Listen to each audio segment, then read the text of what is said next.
Le meilleur date de toute ma vie avec mon ex coréen. On avait juste prévu d'aller manger au restaurant, donc je me suis dit bon, ça fait un peu cliché, mais allez, on y va. Une fois dans sa voiture, il me dit j'ai prévu tout un truc pour ce soir, j'espère que tu vas adorer. À Séoul, le quartier où il y a la plus grande tour, à cet endroit-là, il y a un centre commercial avec un parc d'attractions et il y avait une patinoire, une magnifique patinoire pendant les fêtes de Noël, c'était incroyable. On a fait de la patinoire pendant à peu près 2 heures, on ne voulait pas s'arrêter dans cette nuit la main, c'était vraiment hyper romantique. On devait aller manger donc au restaurant de burgers fait maison avec de l'avocat parce qu'ils savaient que j'adorais l'avocat. On a tellement fait de la patinoire, on n'a pas vu l'heure passer et quand on est arrivé, le restaurant allait quasiment fermer. Mais on pouvait prendre à emporter. Du coup, on a été avec sa voiture dans l'un des parcs les plus beaux de Séoul, sur des montagnes avec de petits temples en fait où tu peux donc visiter, tu as des cafés, ce genre de choses. De nuit avec les décorations de Noël, les lumières de la ville. On a mangé notre burger devant une vue mais à couper le souffle et en fait il y avait un café traditionnel.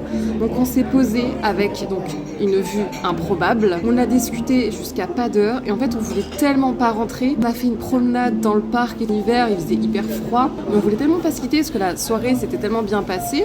Et donc il m'a ramené et on a dû rester ensemble. Je crois qu'on s'est rejoints, il était 18h et on a dû se quitter, il était peut-être 3h du matin. Ce qui est dingue, c'est que je m'attendais pas à grand chose parce que il m'a juste dit bon bah on va manger au restaurant. J'ai rien eu besoin de lui dire, vraiment il a tout proposé. Le meilleur date de ma vie.